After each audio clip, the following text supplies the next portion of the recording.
सारे तत्व पढ़ लिए थे या कुछ रह गया था? हाँ जी, अग्नि, अग्नि जल पृथ्वी सब करा दिया था सर। तम पढ़े थे, तम? हाँ जी। तो यहाँ तक पढ़ा दिया था हमने, तम तक। और किसी को कोई डाउट हो, आप सब लोग हैं इस क्लास में, किसी को ठीक है कुछ सर। डाउट हो, कुछ पूछना हो तो पूछ सकते हैं आप लोग। इस क्लास से संबंधित कोई प्रश्न हो, आप मिस कर गए, कुछ पूछना चाह रहे हैं, तो ब्रीफ में आपको एक बार हम बता देंगे। किसी का कोई डाउट है? नहीं सर। सर एक बार थोड़ा सा रिपीट करेंगे तो अच्छा होगा, मैं पहली बार जोड़ रहा हूँ सर। नमस्कार and happy new year sir. आप सर कहाँ से हैं? Happy new year. मैं कलकत्ता, कलकत्ता से हूँ सर, पश्चिम बंगाल हुगली से। चलिए, आपको, आप ग्रुप में है ना? रिकॉर्डिंग भी आपको मिलेगी, ग्रुप में कुछ रिकॉर्डिंग भी डली हुई है। मैं दोबारा बता देता हूँ, देखिए एक ब्रीफ में बताता हूँ आपको। ठीक है, बिल्कुल।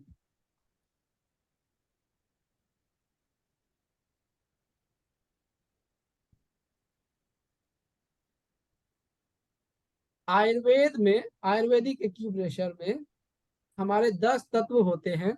और उन आपके हाथ को अगर देखेंगे, हाथ में 4 उंगलियां प्लस 2 थंब मिला के 10 तत्व ही, 10 उंगलियां होती है। और आयुर्वेद का मतलब आप लोग जानते हैं, आयु मतलब आयु, और वैदिक, वैदिक मतलब नॉलेज।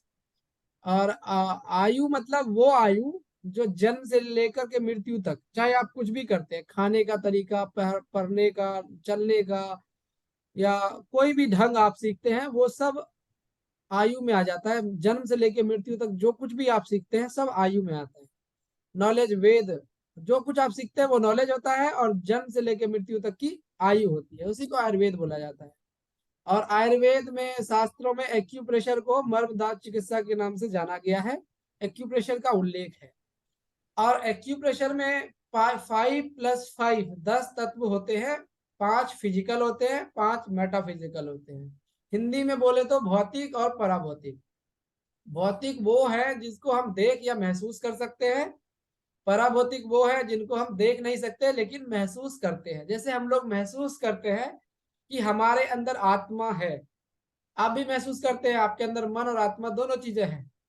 ऐसे हमारे तत्व जो 10 तत्वों से हमारा शरीर बना है आयुर्वेद में। पहले 5 तत्व ये है हमारे, आकाश, वायु, अग्नि, जल और पृथ्वी। और इसके लिए एक लाइनें लिखी गई जाती है, क्षितिजल पावक गगन समीरा, पंच रचित या अधम शरीरा। यानी क्षितिज और जल, पावक, गगन, समीर मिलके बनता है, ये हमारा पूरा शरीर बनता है। तो ये भौतिक है, उससे रिलेटेड ये हमारे तन्मात्रा और गुण है। आकाश का गुण क्या है? शब्द है। जैसे आप कहीं पहाड़ वगैरह में जाते हैं तो वहां आप जोर से चिल्लाते हैं तो वो आपको रिपीट सुनाई देता है। वहीं पे जब आप खड़े होते हैं तो वायु स्पर्श करती है, तेज हवा चलती है तो आपको स्पर्श करती है, आपको महसूस होता है कि यहाँ पे वायु का प्रेजेंस है। वहीं जब आप अग्नि को देखते हैं, लकड़ी को जलते हुए, तो वो आग होता है, आग हमेशा ऊपर की तरफ जाती है और वो अपना रूप बदल के राख में बदल जाती है। और आप जल को देखते हैं, इसमें रस का पता चलता है, जल में रस होता है। पृथ्वी के अंदर गंध होती है, स्मेल होती है, और पृथ्वी के अंदर सारे तत्व पाए जाते हैं। सम्मिलित तन्मात्रा, आकाश में केवल आकाश शब्द है, और वायु में दोनों चीजें हैं, शब्द प्लस आकाश भी है। और ऐसे अग्नि में शब्द, रस, रस, सॉरी, शब्द, स्पर्श और रूप है। जबकि जल में रस, पहले रस ले लीजिए क्योंकि ये इसका है, उसके बाद आप ले लीजिए रूप, उसके बाद स्पर्श और शब्द, ये तीनों चीजें जल में आ जाएंगे इस सम्मिलित मात्रा में। उसके बाद पृथ्वी में सारे आ जाएंगे। मेन ये है, प्रमुख गुण ये है, गंध, स्मेल है। आकाश, जो हर व्यक्ति का अपना आकाश होता है। आप देखिए, आपके त्वचा, बॉडी में आपके त्वचा है, पूरे बॉडी को कवर करके रखा है, ये आपका आकाश है। ऐसे हर कंट्री का आकाश होता है। आपका खेत होगा, आपका घर होगा, जितने बड़े एरिया में आपका घर है उतना उसका आकाश है।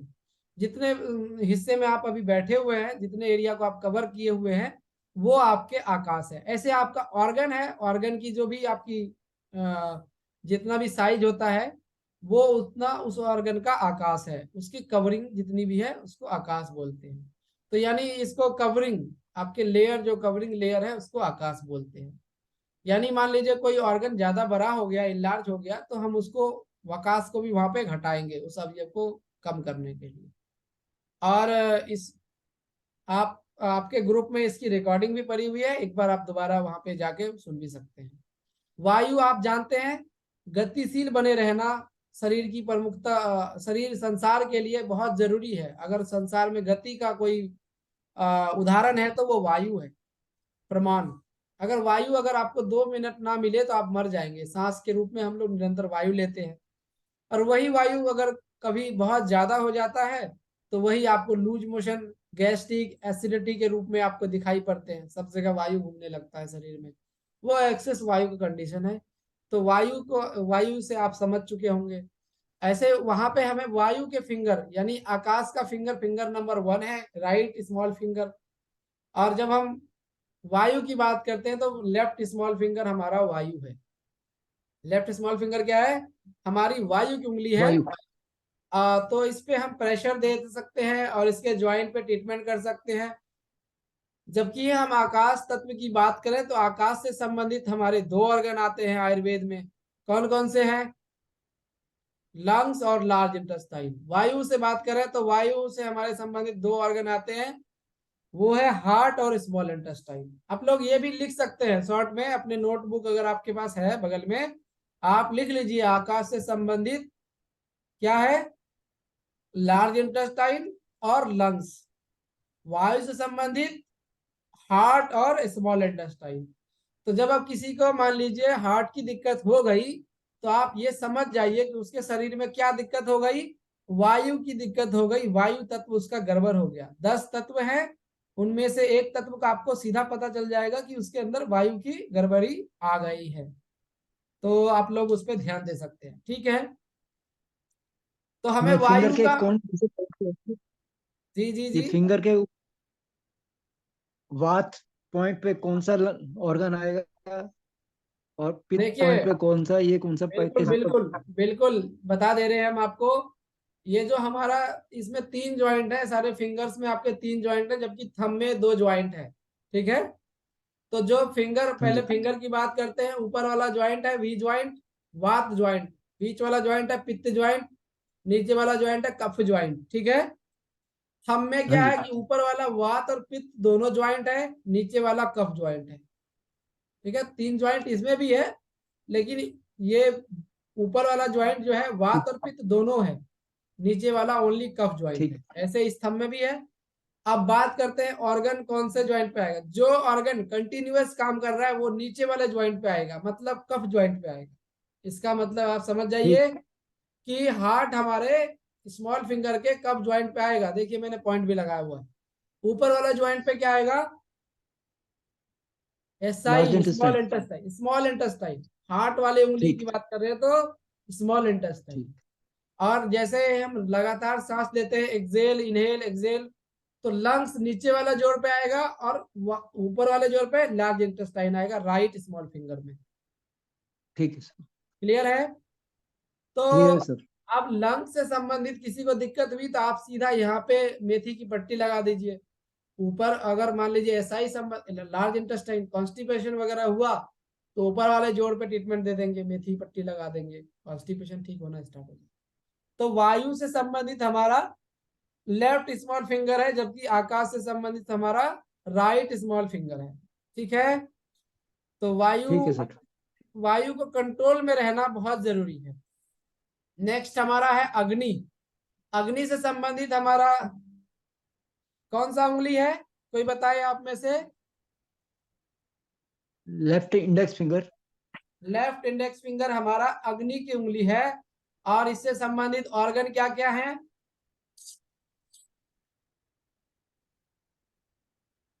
Stomach and spleen. Oh sorry.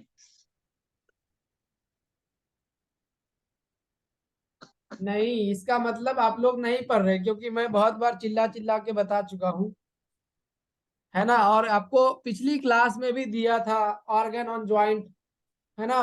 Picture दे दिया था। आप में से देखता हूँ मैं कौन कौन है, आप लोग में से कई लोग से मैं पूछ सकता हूँ। देखते हैं कौन कौन है। विजय गुप्ता सर है, बताएंगे। विजय गुप्ता सर बताइए कि लेफ्ट इंडेक्स फिंगर में कौन कौन सा ऑर्गन आता है। लीवर आएगा सर। और कौन सा आएगा। अभी सर कई दिन से मेरा छूटा हुआ अभ्यास, तो मतलब जब बता नहीं पाऊंगा। चलिए कोई बात नहीं, आपने इतना बता दिया, बहुत अच्छी बात। और कौन सा आएगा, बत्रा जी या फिर कोई भी बताइए, जिंगासा मैडम। ऊपर वाले जोर पे कौन सा आएगा। लेफ्ट इंडेक्स फिंगर ये हमारा हाथ है, ऊपर वाला जोर पे कौन सा ऑर्गन आएगा बताइए। और नीचे वाले ये ज्वाइंट पे कौन सा ऑर्गन आएगा बताइए। राम सिजोर जी बताएंगे, राम सिजोर जी बताइए, नए लोग।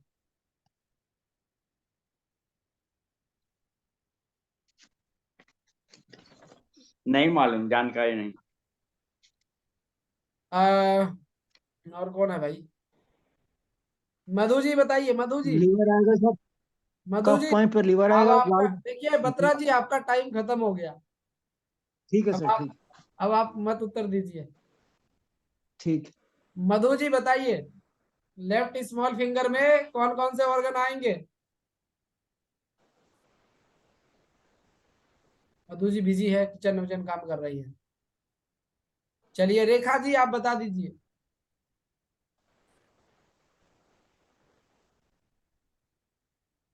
रेखा जी, रेखा जी बिजी है। चलिए चलिए हम ही बता देते हैं, क्योंकि जब कोई नहीं बताएगा तो हम बताएंगे। चलिए कोई, अपर रेडमी, जॉइंट पे। रेडमी अपर से जॉइंट कौन है। पे मैं अनिता सिंह। अच्छा अनीता अपर जी। जॉइंट पे। जी हाँ, अपर जॉइंट पे स्मॉल इंटेस्टाइन है। क्या आएगा। स्मॉल इंटेस्टाइन अपर जॉइंट पे। चलिए वेरी गुड। और कोई आप में से।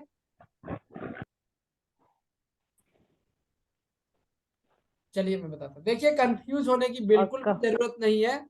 सबसे पहली बात यह है कि ये हमारा लेफ्ट इंडेक्स फिंगर है। मैं अपने हाथ का, ये बायां हाथ है मेरा, लेफ्ट इंडेक्स फिंगर आपको दिखा रहा हूं। और ये हमारा अग्नि का फिंगर है, अग्नि से संबंधित उंगली है। तो अग्नि से संबंधित हमारा दो ऑर्गन है आयुर्वेद में, जिसको बोलते हैं लीवर और गॉल ब्लैडर। ठीक है, तो लीवर कंटिन्यूअस काम करता है, इसीलिए कफ ज्वाइंट पे यहाँ पे लीवर आएगा, ऊपर गॉल ब्लैडर आएगा। किसी को नींद नहीं आती, माइग्रेन है, सर में दर्द रहता है, ऊपर वाले जोर पे मेथी की पट्टी लगा दीजिए, ठीक हो जाएगा। तो अब आपको क्लियर है, अग्नि के फिंगर यानी फिंगर नंबर 3 में हमारा जो है ऊपर वाले जोर पे क्या है, गॉल ब्लैडर है, नीचे गॉल वाले जोर ब्लैडर। पे क्या है, गॉलब्लैडर। नीचे वाले जोर पे क्या है, लीवर। लीवर। लीवर है। लीवर। तो ये आप भूलिएगा नहीं, आपसे हम दोबारा पुनः कभी पूछेंगे। तो नेक्स्ट हमारा है, देखिए आयुर्वेद जो जल। थेरेपी। जी बोलिए। झड़ा हुआ है। देखिए जल। आयुर्वेद जो है बहुत कम लोगों को आता है, नॉर्थ भारत, इंडिया में बहुत कम लोग जानते हैं आयुर्वेद।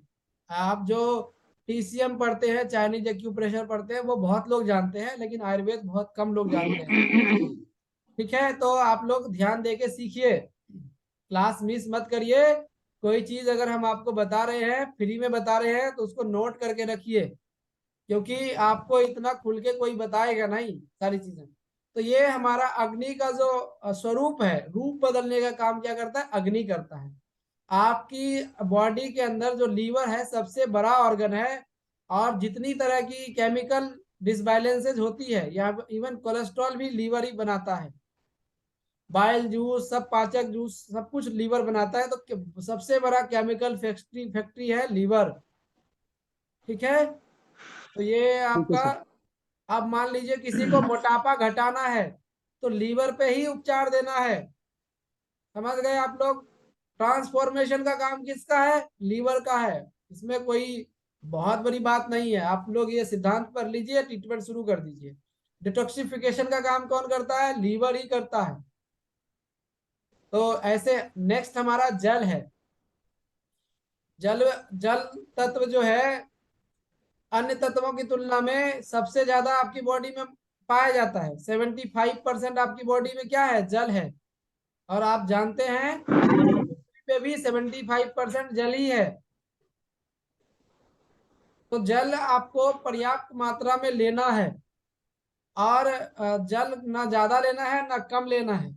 जल का एक बैलेंस होना चाहिए। जैसे मेल है तो 3 से 4 लीटर जल उनको जरूर पीना चाहिए, और फीमेल है तो 2 से 3 लीटर जरूर उनको पीना चाहिए। बाकी आप अपना बॉडी वेट बैलेंस वगैरह के हिसाब से आप लोग कर सकते हैं, ठीक है।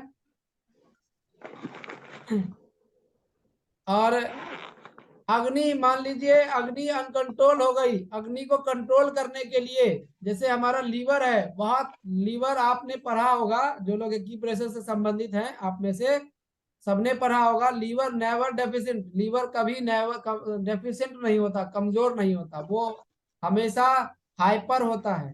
तो उसको कंट्रोल में रखने के लिए आपको जल को बैलेंस करना बहुत जरूरी है। तो जल अगर आपका यानी किडनी और यूरिनरी ब्लैडर अगर अच्छा रहा तो आपका लीवर भी अच्छा रहेगा। जल से संबंधित आप लोग अपना बोल करके माइक म्यूट कर लीजिए। जब आपको मौका मिलेगा तो बोलिएगा, फिर ऑन कर लीजिएगा, फिर ऑन ऑफ कर दीजिए। ऑन ऑफ करना सीखिए। तो जल से संबंधित हमारा फिंगर नंबर कौन सा है? आप में से कोई एक जने बताइए, फिंगर नंबर, जल का फिंगर नंबर कौन सा है? Sir right index finger, finger number बताइए मैडम, नंबर पूछा राइट है, हैंड इंडेक्स फिंगर, नंबर पूछा है मैंने। फिंगर नंबर 4, जी जी, फिंगर नंबर 4। Very good. तो फिंगर नंबर हाँ। 4 हमारा जल की उंगली है। इससे संबंधित ऑर्गन कौन कौन से हैं? Organ madam, urinary bladder and kidney. Sir kidney और यूवी। तो किडनी किधर आएगा और यूरिनरी ब्लैडर किधर आएगा? सर किडनी आएगा कफ जॉइंट पर और यूवी आएगा बाथ जॉइंट पर। मेरे ऊपर रहेगा। वेरी गुड, आप तो बहुत अच्छा सीख गए। चलिए, धन्यवाद। ऐसे याद रखिए, क्योंकि सारे अभी इतने दिन हो गए आप लोग को क्लास लेते हुए, सीखते हुए। अगर ऑर्गन भूल जाएंगे तो बेसिक चीजें अगर भूल जाएंगे तो एडवांस कैसे सीख पाएंगे? चलिए, कॉन्ग्रेचुलेशन, अच्छी बात है। तो किडनी में अगर स्टोन हो गया, आपको कोई इलाज नहीं आ रहा है, तो क्या करेंगे? किडनी ज्वाइंट पे मेथी की पट्टी लगा देंगे। और किडनी की वाइफ ऑर्गन है यूरिनरी ब्लैडर, तो उस पे भी हम मेथी की पट्टी लगा देंगे, दोनों में लगा देंगे, ठीक है।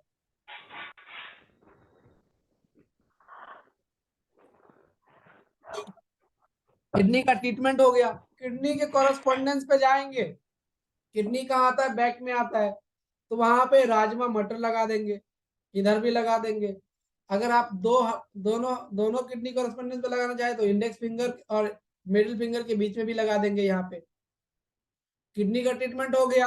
कान में किसी को दिक्कत आ रही है, किडनी के कॉरेस्पॉन्डेंस पे राजमा लगा दीजिए, कान का ट्रीटमेंट हो गया। कान में आवाज ज्यादा अच्छा सुनाई देगा, कान की सारी प्रॉब्लम धीरे धीरे खत्म हो जाएगी, क्योंकि कान की जो ओपनिंग है हमारे किडनी में है। तो बॉडी फ्लूइड्स की बात हो रही है यहाँ। यहाँ किसकी बात हो रही है? जल से संबंधित आपका कई प्रकार के बॉडी फ्लूइड्स हैं बॉडी में। यहाँ जल में यही चीज है। जल को बैलेंस करना मतलब, अगर मान लीजिए आपके घुटने में कट कट की आवाज आ रही है, इसका मतलब ये है कि आपकी बॉडी फ्लूइड्स यानी जल जो है बॉडी में इनबैलेंसेस है।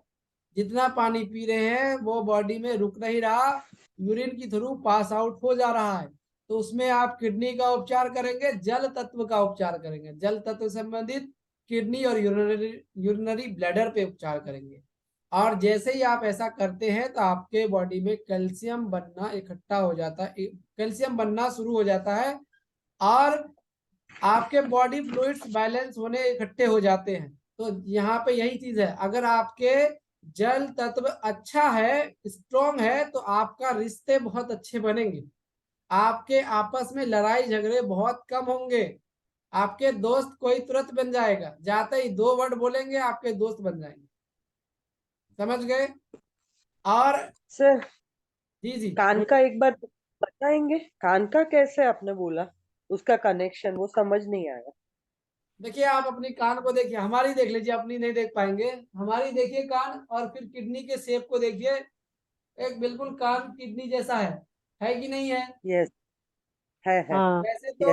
वैसे तो ऑरिकुलर थेरेपी में हम जो है पूरे बॉडी का ट्रीटमेंट केवल कान पे दे सकते हैं, लेकिन अभी हम यहाँ पे किडनी की बात कर रहे हैं, तो ये किडनी जैसा दिखता है। किडनी में अगर कोई भी प्रॉब्लम होती है तो हमारे कान में ही प्रॉब्लम आती है। सबसे पहले सिम्टम कान में आएगी, कान में पट पट पट पट आवाज आएगी, ऐसे कुछ सीटी बजने की आवाज आएगी, कम सुनाई देगा ओल्ड एज में। तो इसका मतलब कहीं ना कहीं हमारी किडनी वीक हो रही है, हमें ध्यान देना है, किडनी पे भी ध्यान देना है। जबकि आप कान Okay. वाले ईएनटी वाले के पास जाएंगे तो वो आपके किडनी पे ध्यान नहीं देगा, वो केवल आपके कान का ट्रीटमेंट दे देगा, दवाई ड्रॉप ड्रॉप दे करके आपको मशीन मशीन बेचने की कोशिश करेगा। ठीक है, तो और जी जिन लोग का मैंने ओल्ड एज में यूरिन बहुत होता है उन लोग का। मैम तब भी किडनी पे ही उपचार देना है। किडनी हमेशा डेफिसिट की ओर जाता है, लीवर हमेशा एक्सेस की ओर जाता है, यानी लीवर हमेशा स्ट्रॉन्ग ओ बनता जाता है और किडनी हमेशा कमजोर ही बनता जाता है। जन्म के साथ एक बैलेंस एनर्जी किडनी को मिलती है। यानी अगर मान लीजिए आपको हमने दे दिया 10,000 रुपए और बोल दिया पूरा जीवन यापन आपको इसी में करना है, तो आपको उसी में करना है, आपको और एनर्जी नहीं मिलेगी। इसीलिए आपको क्या करना है कि किडनी पे ध्यान देना है, किडनी हमेशा डेफिसिट होगा। ठीक है, हाँ थैंक यू। तो बॉडी ये फ्लूइड ये एक चीज और बोलो तो अगर सेंस ऑर्गन की भी बात करते हैं तो आई थिंक वो वहीं पे रहेगा ना। पारस जी आपकी बातें समझ में नहीं आई, अगर बोलना है खुल के बोलिए, कोई दिक्कत नहीं, बोल सकते हैं आप। जैसे कि हम बात करते ईयर की, इन्होंने बोला ना अभी कि क्यों होता है, तो बेसिकली क्या होता है कि जैसे हमारे 5 अभी जैसे फिजिकल, अभी मेटाफिजिकल फिजिकल के बारे में बताया था आपको अभी पहले पहले। जी तो आपने देखा था कि जहाँ पे हमने आकाश की बात की थी, ठीक है, तो आकाश की अगर हम बात करें तो उसका जो हम सेंस ऑर्गन भी बोलते हैं ना, तो वो ईयर ही होता है। तो पर्टिकुलर वो आपके राइट हैंड में मिडल पॉइंट में ही आता है। तो किडनी के नियर में, तो इसलिए ट्रीटमेंट वहीं पे करना ज्यादा बेनिफिट। ठीक है, जब सेंस ऑर्गन पर आएंगे तो आपको बता देंगे कौन से ज्वाइंट पे आपका कौन सा सेंस ऑर्गन आता है और वो कौन से तत्व से संबंधित है ना।